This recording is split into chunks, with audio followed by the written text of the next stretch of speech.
Today I'm sharing a brand new recipe. It's called Black Sticky Gingerbread. It's perfect for Christmas.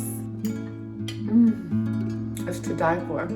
The other thing that I have that's perfect for Christmas is this, a beautiful Redmond mixer. I love it. They have really cool vintage looking mixers and tools for the kitchen with really cool colors. I'm going to be unboxing this today and showing you how it works.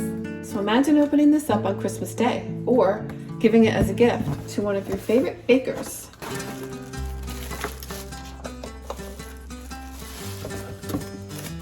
Oh, cool.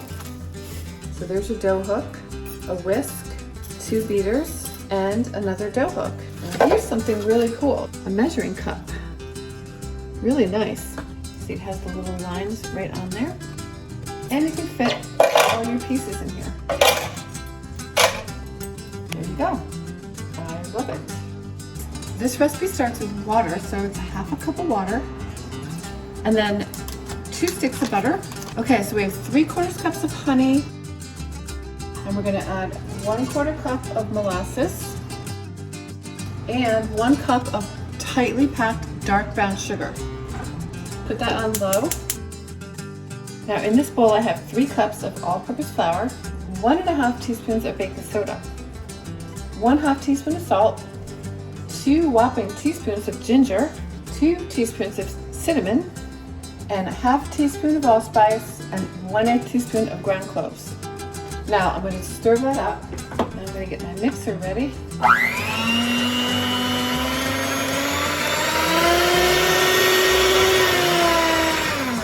Wow, pretty powerful. For this part, I'm going to just use a regular handheld whisk. I don't want this flour to go flying. Oh my gosh, that smells so good. It smells like Christmas. Once all the butter's melted, you can take this and pour this into a big bowl so that it cools down a little bit.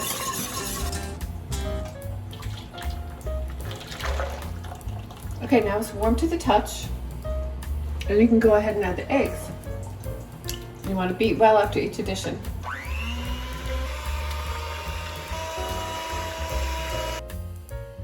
Wow, this little guy has a lot of power. So after the eggs goes the milk. We have a half a cup. I'm putting it on 1.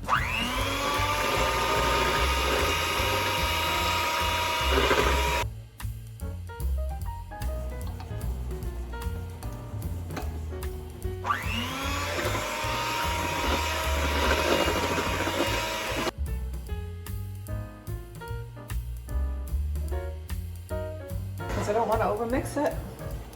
And stop right there. I've got fresh ginger here. It's 1 tablespoon of packed fresh ginger. So in case you've never used fresh ginger, this is what it looks like. It's at the grocery store. This is what it looks like on the inside. And you just grate it on the grater. Now at this point, I'm just going to use a hand mixer because I don't want to overmix. That's it. 9 by 9. I've put a little bit of shortening on there, and then I did wax paper. And I left a little bit of a lip here so that I can pull this cake out without it sticking.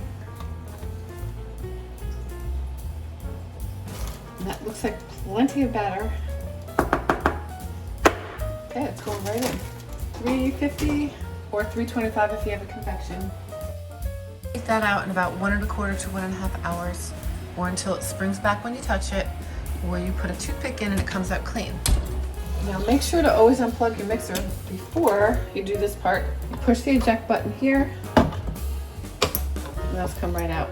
Besides cakes, you can make all kinds of stuff like sauces, mayonnaise, mashed potatoes, whipping cream. You can whisk your egg whites. I don't know about you, but sometimes I don't feel like bringing out my big mixers for a few egg whites. So this is perfect. Nice, neat, and tidy. I love it. So here's how to flip a cake.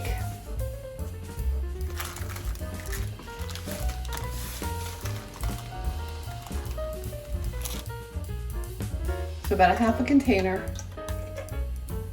That should do it. A little bit of sugar. I'm going to do 1/4 cup of sugar, and I'm going to put a little bit of vanilla.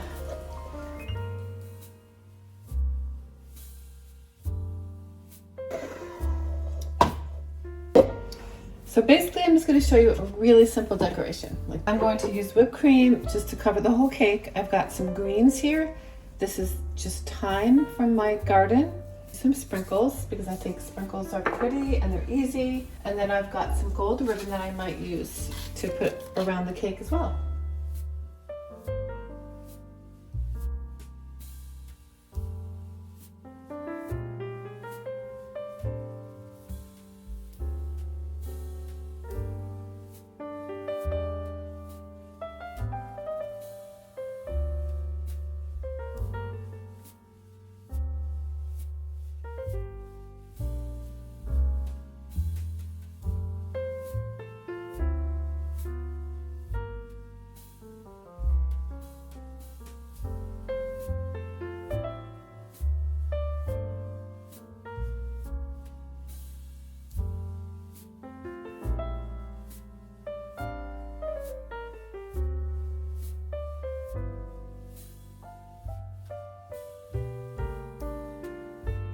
Okay, the time has come.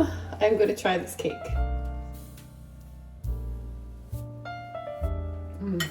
Wow. Oh my God. Oh my God. Another amazing recipe. Oh wow. It's to die for. I really love this mixer. Thank you, Redmond. All right, I'll see you guys later.